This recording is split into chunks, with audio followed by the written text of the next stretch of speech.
I'm gonna go ahead and we're going to switch over back to our new program demo. Um, before we get started, I did want to shout out to our Cook Alliance team. Our team is also growing, which is really exciting. We have Matt Jorgensen, who, obviously has been a founder in this movement and been around, and excited to continue to be working with him. And he's going to give the next presentation on Cook Connect. And then we also have Lauren Wolfer, who is our Director of Outreach and Advocacy, and will be presenting on Cook Community. There's Rosie Lopez, who is our Education Program Associate, and we have Kanan Azam, who is going to be who is our technical developer and engineer for Cook Connect.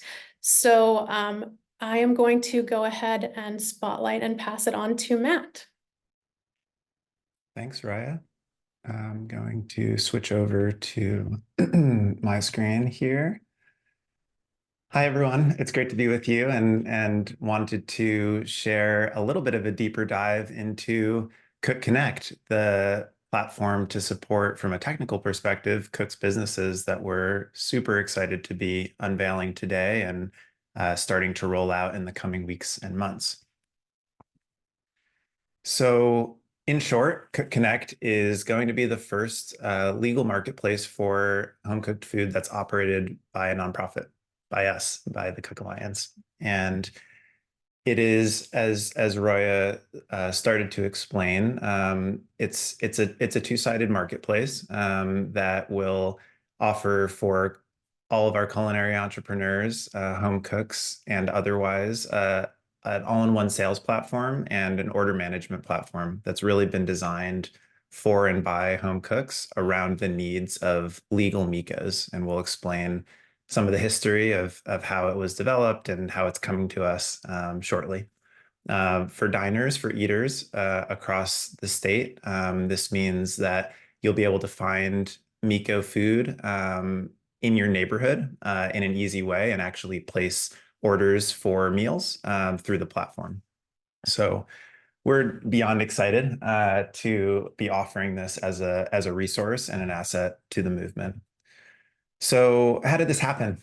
As Roya mentioned, as co-founder of Cook Alliance, the story actually started even earlier than that for me. I was one of the co-founders of a social enterprise called Josephine.com, which ran from 2014 to 2018 and provided all sorts of education and coaching for cooks who had businesses in the informal food economy, private chefing and catering, or cooking meals out of their homes. And that was really the origination point of the movement, was an app that ultimately we decided to shut down in favor of really focusing on the political and culture change through the nonprofit Cook Alliance. So in 2018, Josephine shut down and we launched Cook Alliance to continue the policy work. As many of you know, AB 626 was passed soon after that, and FoodNome became the first legal platform for MICOs. And so we'll be bringing on FoodNome's founder shortly, but FoodNome launched in Riverside County and really became the go-to platform for providing legal MICOs after AB 626 passed, a way to get permitted, boot up their business, and be fully supported from a technical perspective. Not unlike Josephine, but much more tailored for the needs and constraints of being a permitted legal MICO. So this is super full circle for us. We are rebranding and relaunching FoodNome as they come into the Cook Alliance family as Cook Connect. And this will be a process that, as I mentioned, rolls out over the coming weeks and months, but really brings us full circle to getting back to where we started, which is directly supporting home cooks to build their businesses now that this is legal and there is so much wind in the sails of the movement. So I'm going to welcome on Akshay now. I wonder if we can spotlight him and unmute him. Akshay is unmuted and added to the spotlight. Welcome, Akshay. Thanks, Matt. Nice to see everyone. And thank you, Roya, Lauren, Rosie, for putting this all on. Um, it's really an honor to be at this moment after I think maybe 6 years of the ups and downs of advocacy and um, seeing the passion and commitment of so many folks from all counties across California to come to this moment where we're really being legitimized by funding, obviously, and also just by um, the health departments and community that is finally seeing this as a resource. So, as Matt said, I'm the founder of Food Gnome, which was the first platform for fully legally permitted Micos that you could see on and purchase their food. So we provided business resources, and we also helped them scale and grow their business and provided them with permitting support. And, at its peak, Food Gnome has done maybe $2 million in food sales. We've had 250 cooks permitted and over 60,000 users. And these were all Micos. So it really shows, what this movement is starting to become. And I think this is only the beginning for how this can really grow and how it can really impact the lives of people. Food Gnome for me really came from humble beginnings. I am a chef myself. I was trying to get into the food industry, just couldn't find a way how, and ran my own pop-up restaurant, which eventually got shut down by the health department. Didn't do anything wrong, didn't get anyone sick. It was just, the kind of the bureaucracy of everything that was keeping it from being possible. And really thankfully, I was doing some research and I heard about the Cook Alliance. I met Matt at a coffee shop in Davis, California, and I was just like, let's do this. And since the beginning, I've always been an avid supporter of what Matt and the Cook Alliance has done, and we really tried to show up for rallies and community gatherings, and it eventually led to what Food Gnome ended up becoming, almost out of practicality for having something for these cooks to be able to use, and also that Yolo County wouldn't opt in, and so I couldn't even run my own restaurant, which was somewhat infuriating, and eventually led me to take a drive down to Riverside and support some of these first cooks that were really getting their businesses up and running, and seeing really what an impact something like this can do. There's people, the experiences that you have talking to some of these people, which I talked to hundreds and hundreds of cooks, going to their houses, feeling really at home in, just walking into a random stranger's house and they just show up with a giant platter of food for you and just, make you feel like they're your cousin or something, is really quite beautiful and special. I, it's not just a normal tech platform where, it's faceless. I would get calls from cooks saying that, they have a loved one that's struggling, or, hey, I just was able to pay my rent for the first time and mortgage like fully off of selling home cooked food. And, so many beautiful stories of cooks, breaking the poverty line, becoming independent business owners, some even transitioning into brick and mortar restaurants. Um, and it's not just the cooks. You could see firsthand that the community was really benefiting from this. People met their neighbors for the first time ever. Communities, you would see people walking down the street to go pick up food for their families. I remember one of my favorite moments was this cook, this customer called me, and he thanked me for about 30 minutes, but he basically told me that he was going through chemo and he can't have sodium and salt, and one of the home cooks on our platform would make him special food every week with no salt, and it was the only place he could ever go out to eat. And that was just really special to me. Mm. Um, so yeah, I think this moment's been a long time coming, and my relationships with Matt and Roya and the rest of the team run really deep. Um, I think at the end of the day, it really feels like the home cooking movement is one for a lifetime and one for many generations to come.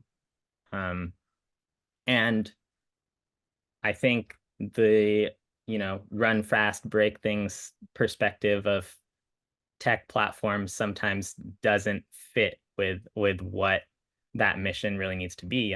And so I'm glad that we're getting to get these resources to continue, and most importantly, to allow the many home cooks on Food Gnome who have, frankly, just become my friends and community members. I want to see them continue to thrive and continue to have a platform to share love through homemade food.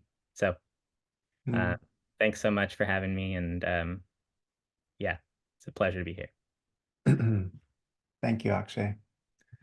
Um, yeah, Akshay's roots with our movement go really deep, as he mentioned. Like, I remember some of our earliest rallies for AB 626 in Oakland, where Akshay was slanging the food, and so it's not just been about the tech platform for him, clearly, and we're really honored to have the opportunity to take over stewardship of Food Gnome, relaunch as Cook Connect, and continue the good work, and keep Akshay and his technical co-founder Leo involved as advisors, staying connected to the platform and movement going forward. So thank you, Akshay. It's really an honor and glad to have you here.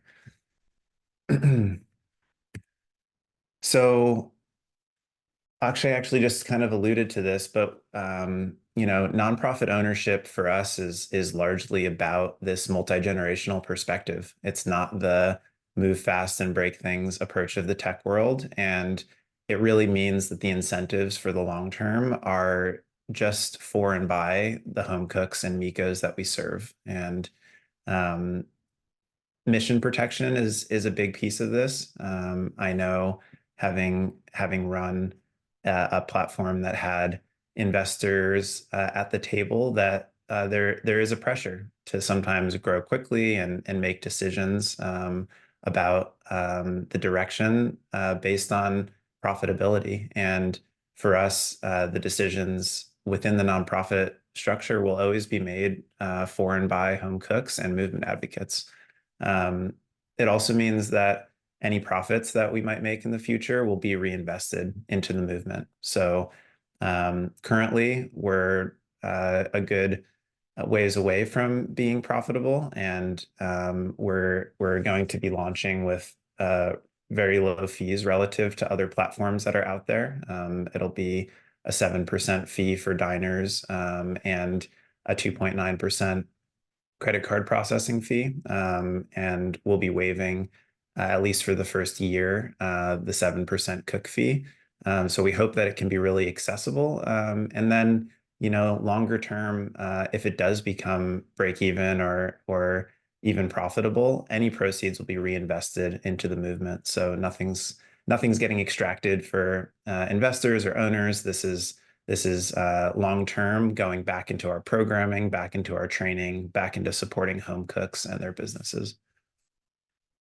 So shortly here, I'm going to give you a sneak peek of the app, which is currently live as Food Gnome, and will be relaunching over the coming week as Cook Connect. So the first stage of that process is happening today, and it'll continue to be rolled out iteratively over the coming days. But part of what I want to just reiterate to everybody is how much this is built in depth around the needs of Miko's. And so because Akshay and his team designed Food Gnome, now Cook Connect, for legal Miko's, it means that we're really designed to support those businesses with specificity. Things like the types of ways that you schedule your pickup windows so that you don't get super rushed during pickup time. The ways that we can help you do your taxes. There's just layer after layer of ways in which this has been thought through for legal Miko's in a way that no other platform out there has done. And then now that we're launching as part of a nonprofit, we also have the ability to add some new features. So I'll be previewing to you shortly an expanded live Miko map that eventually will list all permitted Mikos across the entire country. And this first week will launch with almost 300 legal Mikos, whether or not those Mikos are selling their food through our platform. So because we have partnerships with health departments, because we're working very closely on the policy side, we want to be the place where, regardless, there's no pressure to use this app. We will still list all legal Mikos and be a place where customers know they can find up-to-date information on where they can get food. So I'm going to go ahead and switch over to give you all a quick preview of the platform itself. So the first thing that I'll show you is what Cook Connect is going to look like. So this is the homepage here, and this is not yet live. So this is our demo site that will be launching in the coming weeks.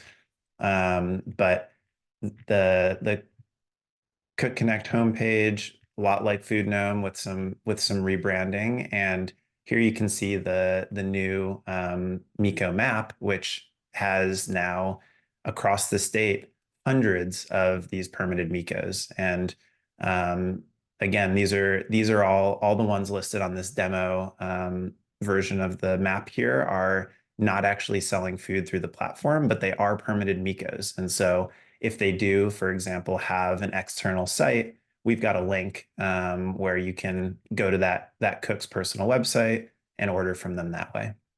So now I'm going to flip over to showing you what is online, which is the Food Gnome app itself. As you can see, we've got a little announcement across the top about this transition coming. And this is what it would look like if you just navigated to the website as someone looking for home-cooked meals. On the side here, you can see I'm logged in as myself, so I have the option to toggle between cook and diner mode. So if I went to cook mode, you'd see all of a sudden I have the ability to create menus, to create dishes. If I went in and created a dish, I'd be able to upload images, I'd be able to add all the details about the dish, and then for the menu itself, when I post a live event, I'm able to select, do I want it to be pickup or dine in or take out? We provide basically all the options that are available to a legal Miko. So then if we go back and look as a diner, so this is now what a diner view would look like. You can see here's a bunch of live meals that are on the app. So if I click in, I get the details of the meal. I get all the different dishes that are being offered. I mean, this is just really beautifully designed by the Food Gnome team. And you can see I can add some details, make it spicy, add it to my bag, choose a pickup time, all the features that I would need to check out and place an order for a meal. I also could go and learn more about the cook. So this is, one of the assets to cooks that want to have a more in-depth personal website without building it from scratch. They can add their background. We can see their upcoming dishes, and we can also see this cook has over 200 reviews. Yeah, as you can see, it's an incredibly robust platform. We're really so honored to be having the opportunity to take it over and continue the amazing legacy that Food Gnome has started. And really, folding it into the larger movement for us means that we can pair this with some of the other programs, Cook Community, Cook Academy, that we're going to be talking about shortly. So for now, Food Gnome will remain online, and Cook Connect will be available for existing Food Gnome cooks, virtually unchanged. So cooks and customers that are using the platform currently won't notice any interruption. They'll be able to see the rebrand as it comes online, but they'll still be able to keep ordering meals with all the same features. Over the next couple months, we'll start to onboard a couple of Cook Alliance members as beta tester cooks. And then our first public members that can come on are going to be graduates of our Cook Academy program. So if you're interested in using the platform, it's going to be exclusively available for graduates of that program. And I'm going to turn it back over to Roya now to talk a little bit about that. Thanks so much, Matt. Yeah, and thank you for that demo. We're just so excited, really grateful to Food Gnome for entrusting us to continue this legacy, and just really excited to be able to offer this tool to people across the entire state to utilize and help bolster their Miko businesses. And so now I'm going to go ahead and share with you Cook Academy. As Matt mentioned, Cook Academy is going to be our educational course. It's now accepting applications for the spring 2024 cohort. This is just cohort 1. As I mentioned, we're going to be distributing $1.5 million to 500 people. So this first cohort is going to be small as we get everything up and running, but then we'll expand to eventually have 500 people move through this. And so we have chosen LearnWorlds as our learning management tool. And we're really excited that LearnWorlds is going to offer the ability for people to log on to complete this coursework, and have it in a way that's laid out really simply and in an accessible manner. And so the benefits of joining Cook Academy, as we mentioned, the 3 units of college credits that are transferable across community colleges, Cal State, UCSD, or the UC system, the $3,000 grant program, and then, of course, the tools of the course itself. And so it's going to cover topics like Miko regulations, standard operating procedures, personal versus business finances, menu pricing, brand management, social media and marketing, food photography. And we've really worked to build this course as well in partnership with our home cooks. And so actually Chef Deanna, who you saw in that video earlier, is joining the Cook Alliance team to be a co-instructor. She's provided a lot of feedback on these courses. And when we go through, she's going to serve as an example. So as we're teaching concepts, it's not something nebulous. You'll see it actually in action.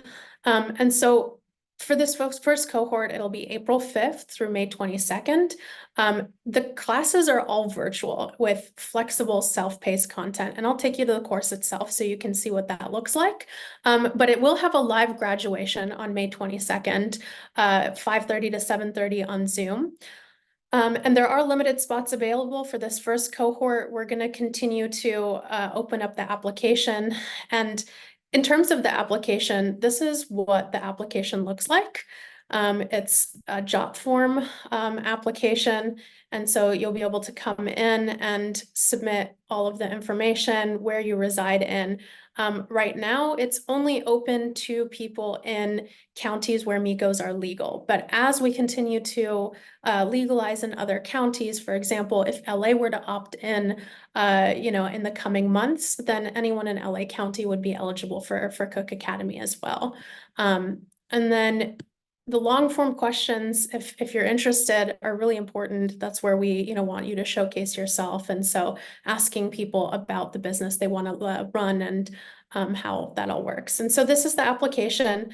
It's not very long, and we would love it if anyone who's interested would submit these applications. The deadline is actually going to be, application deadline is next week, March 25th at 11:59 p.m. So the course itself, what actually does it look like, Cook Academy? So if you click in, this is the course and what Learn Worlds actually looks like in terms of being able to take the course. It's 8 classes, there's 40 videos, 7 assignments, and this is the actual syllabus and breakdown of how it'll all work. And so the orientation will happen. There'll be, introduction, Learn Worlds overview, cohort community, just kind of an introduction into how this will all work. And then there'll be an assignment associated with it, and as well as a brief introduction into AI and using AI as a tool for Mikos that might be able to help with social media or copy or writing and such. The first true class, the Miko 101, is really exciting. It's going to have an intro to Mikos, how Mikos operate. So again, and instead of just telling you this is how Mikos operate, we're going to show you Chef Diana's actual Miko and how she operates. We'll be going into depth about street vending, Mikos, how that's all going to work. And what the law allows for, doesn't, how you would get those permits, as well as some other food permit options. So a lot of Mikos go into this looking at it as an opportunity to be a stepping stone. And so we will actually detail, what is a catering permit, cottage food truck permit, temporary food facility, processed food registration. It's going to teach you all about the food ecosystem. And then there is an assignment with each one of these. All of these videos are on average between 5 to 10 minutes in length. So they're snippets, each is on its own category. So when you look at something like business operations, it's, the legal structures, licenses and registrations, things like contracts. And all of the assignments are designed to actually be things that once a Miko has completed this class, they can take these tools with them. So a business plan, a menu pricing example and template, something like a marketing assignment, having a finished budget. So when they come out of it and have graduated, not only will they have learned, a number of different, basically all the components that would go into having a successful Miko, but they'll also come out of it with assignments and tools and actually written proof of concept of what they actually want to do as well. And so class 7 is all about getting your Miko up and running. We're really, grateful for our relationship with CCDEH. And so we even have a video all about Miko best practices, because we want to make sure that this education course is also vetted by environmental health, that they know that people who are going through this education course are coming out of it, and have that background that is needed to operate a successful Miko as well. And here we include, an intro into Cook Connect for those who are interested in joining the platform, like a step-by-step guide, and our Cook Academy graduates will be among the first to be able to onboard as new cooks on Cook Connect. And then the graduation is live on Zoom, and it's going to have an element of elevator pitches where in breakout rooms everyone's able to share their stories, with in mind everything that they learned about branding, about all of their marketing and tools. And so they'll be able to get to know each other in these smaller cohort breakout rooms that will be by jurisdiction. And so Cook Academy is open to anyone across the state. As long as a Miko is legal in your area, you can apply and potentially be accepted and join this course. And so in these graduations, we're really going to work to cultivate a community around where people are from. So people, from Northern California, from Southern California, maybe specifically from certain areas. As our cohorts get bigger, these community groups are going to kind of be a backbone of where they're able to feel like they have others within the Miko community that are going through this with them, that they can continue to ask questions of. And of course, after Cook Academy, in addition to the grant, we'll be providing more tools, more resources, additional technical assistance. So this isn't, the end all be all, but this course is designed to be essentially a way for people who are unfamiliar with MECOs to learn about how to actually get the permit, get everything up and running, or for even MECOs who have already been operating, it's going to really help them scale their business and really think about how they're operating in a way that can continue to be profitable and long-term for their businesses. So I'm going to go ahead and pass it back to Lauren to talk about our Cook community, which really also ties together with our academy and the cohorts and the people that we're trying to come out of this feeling that community. And Great. Thank you so much, Roya. This is also exciting. I mean, obviously, I'm well aware of these programs, but it still feels so fresh and exciting to see them debuted here and all together. Yeah, thank you, Matt. Thank you, Roya. Thank you, everyone. Carolina, Akshay, this is so great.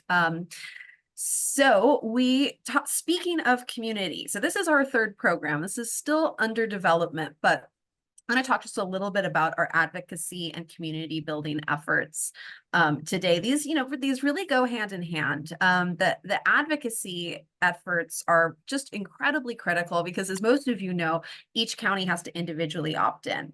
And, we've had great momentum. We've had great progress. MECOs have this amazing track record, right? We don't have evidence of public health concerns. There's no one getting sick. We don't have public nuisance concerns, but still, this is still, in the grand scheme of things, a relatively new concept, right? So far, we only have 12 out of 58 counties that have opted in. So there's a lot of work to do, but, the California MECO project is just such a game changer here. Because it's not just, as we've seen, we have these amazing tools and resources to support MECO operators, right? And to set up folks for success that already have their MECO or are starting their MECO. But it's also supercharging our advocacy efforts. So, we're empowering cooks, and then we're also empowering advocates. Like, real quick, just on a personal note, I actually started in the MECO movement just as an advocate, very active in the San Bernardino County Grassroots Initiative, which is still ongoing. And we're going to get there this year. But it's really great to see this, to be in this position where we can empower advocates, not just throughout California, but throughout the country through these new tools and resources. But before we get into a little more detail into that, I want to talk about Cook Community. So as I mentioned, this is a new program, and it is designed to foster connections between current and aspiring MECO owners. And just to create these spaces, right? Like, we understand that when you're a MECO operator, it can be a little isolating, right? I mean, this is still a new concept. We've seen a really wonderful, vibrant kind of community in San Diego, where there's a lot of, folks seem really to have great connections and are helping each other. And we want to replicate that everywhere as much as possible and just create this community of home chefs. Now, the first step in that is we are debuting on April 2nd, Cook Chat. So it's going to be a new monthly chat. As some of you know, we have our advocates calls, which I'll talk about more later. This is going to be an interactive Zoom call for cooks, whether you have a MECO permit, whether you've been one of the very first ones to get your permit, whether you're just thinking about this as an opportunity, you want to learn more. This is the spot where you can just talk about everything: business strategies, challenges, what have you. First Tuesday of every month at 12 p.m., we're going to have a regular Zoom. And an extra feature in this that we're very excited about is we'll occasionally have a visit from Kendra Wise from CCDEH, who is going to be presenting later today, kind of as an Ask an Inspector. Now, Kendra has been a regulator for a long time. She is no longer in enforcement. So, if you've ever gotten kind of not, like, I am a lawyer, I am not your lawyer. That's kind of the vibe here, right? So Kendra's she's not your health inspector, but she is a health inspector. And it is so valuable to be able to ask questions and just sort of pick someone's brains. So she'll be dropping in from time to time. We'll share more details about that later. But that is something we're very excited about, debuting April 2nd. We're going to put the registration link in the chat. That'll also go out in an email. And then As part of Cook Community, we're also going to work to facilitate group rate discounts and like negotiate for special prices. We're already working on that for like insurance, for instance, like can we get some kind of special MECO rate? Same thing with food manager certification, like a group rate, a special rate that we can like recommend to all of our Cook Alliance family. That will help kind of pass savings. So that's something we're looking into, and we will announce more kind of as that is under development. But so stay tuned. Cook Community, there's more to come. Any way that we can foster these connections and support the community, we're going to invest in that. So next slide, please. And then advancing advocacy. We are constantly coalition building and working to support advocates. This started a few months ago, so this is old news, but we have our California Advocates Call every month. It's the first Wednesday of every month at 12 p.m. This is an interactive Zoom where we're facilitating space for advocates throughout the country that they can just talk strategy, they can network, just again, sometimes this can be isolating, right? And this is how we can connect people with each other. Now, we are not just focused in California. Obviously, we're based in California. This is, the original state for MECOs, but we're also pursuing work nationally as well. And we have been involved in Washington State for a few years now, assisting Ventures, which is a nonprofit that has been leading the Washington Coalition to try to get a MECO bill in Washington. But we're now actually going to take that over. So we're going to be in the leadership position in driving that coalition forward in Washington. There have been many bills that have been submitted and haven't made it through yet, but there's really tremendous work there and a great coalition, and we're happy to steward that and keep that moving forward. Now, we also have regional advocacy calls. Again, this is where we're facilitating and we are empowering advocates. We have a current group in San Bernardino County that has been meeting, and we're also starting a Sacramento coalition group, like a regular call that's happening March 29th.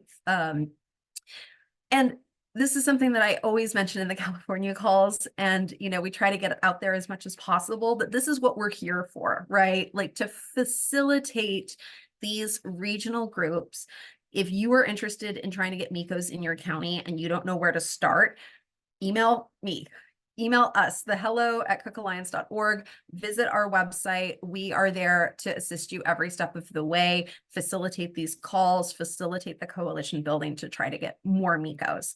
And then we have our advocacy cohort, again, which Roya already discussed. And that will be, if you're here representing an organization, I highly recommend that you join the breakout room for the advocacy cohort, where Cameo and Roya are going to go through the RFP we released in detail about this program. But this is just such a game changer. This is like a force multiplier. We are going to be able to really do so much work throughout the state by empowering all of these organizations to take the lead in the initiative in these counties. So that is very exciting. Now, part of our advocacy is also just having our eyes on everything, tracking legislation, both throughout California and in the nation. So this list, I'm going to just run through some quick updates for everyone. Now, I just want to note before I get into this, that this is the list of counties where there's been an official step forward. This is not the list of counties where there's activity happening around MECOs or coalition building, because that's a lot longer, right? There are advocates working all over the state. But these are the ones where we've actually gotten like something either on the agenda or a supervisor interested, or these official steps moving forward. So first is Los Angeles. That's our white whale. I mean, Los Angeles County could practically be a state, right? It is so huge. So this is something we're very excited about. We are working with incredible partners, Inclusive Action and Public Council. And if I forgot you, it's because I don't have the space in my brain, but we have some really amazing street vending partners in Los Angeles County, and we have a really good feeling about pushing this forward. But this will be all hands on deck. The first ordinance vote is on May 14th. Santa Cruz, if Penny Ellis is here, huge shout out. She has been working incredibly hard on this for years. That will come back in September. Sonoma, a lot of great work happening. We should see this discussed again in September 16th. And then we have movement in Contra Costa County, where, you know, their health department is actually very interested in this and has been driving it. So that's a really wonderful sign. We had a really great meeting with them, and they should be, we have it tentatively that they're going to come back in spring. It looks like April to move this along with the Board of Supervisors. Nevada County, we have a champion that has already requested that MECOs come forward, so we're keeping an eye on that. And then El Dorado County, they're currently surveying residents for interest. If their environmental health department website has a survey up, and they're just trying to kind of gauge the interest before they move forward. So that's exciting. We're keeping an eye on that. We're keeping an eye on all 58 counties. And we'll, of course, keep everyone updated as we have any updates. And then we're also looking at the national landscape. I'll go through these quickly. These are the bills that we're watching in 2024. Alaska has a food freedom bill right now that has been introduced. Real quickly, if you're not familiar with that term, food freedom is it's essentially like a unregulated, like completely kind of libertarian version, right? Where there's no inspection, there's no permit, there's rules about labeling and having to sell something directly to a consumer. But other than that, it's hands off, except for one big caveat, which is that federal rules prevent you from selling any meat or meat products in your food. So there's a few states that have food freedom laws, like Montana. Wyoming is considered to have like the most robust food freedom laws, but you still legally can't sell meat or have any meat products in your food. So that's kind of a barrier for a lot of folks, right? That's not ideal. We think that there is huge opportunity to run a MECO bill like in tandem with food freedom. Like there's no reason why you can't have both and make it sort of a choose your own adventure for culinary entrepreneurs. So we're currently exploring that in Alaska. We have a legislator we're working with about the potential of introducing a MECO bill along with to work with this food freedom bill. Now, Arizona, I'm sure a lot of you are probably familiar with this, the tamale bill that got a lot of press last year when it was vetoed. That has been reintroduced. Now, this bill is basically what it does is it expands cottage food to allow like stuff that is perishable, like things that need to be refrigerated. Again, no meat.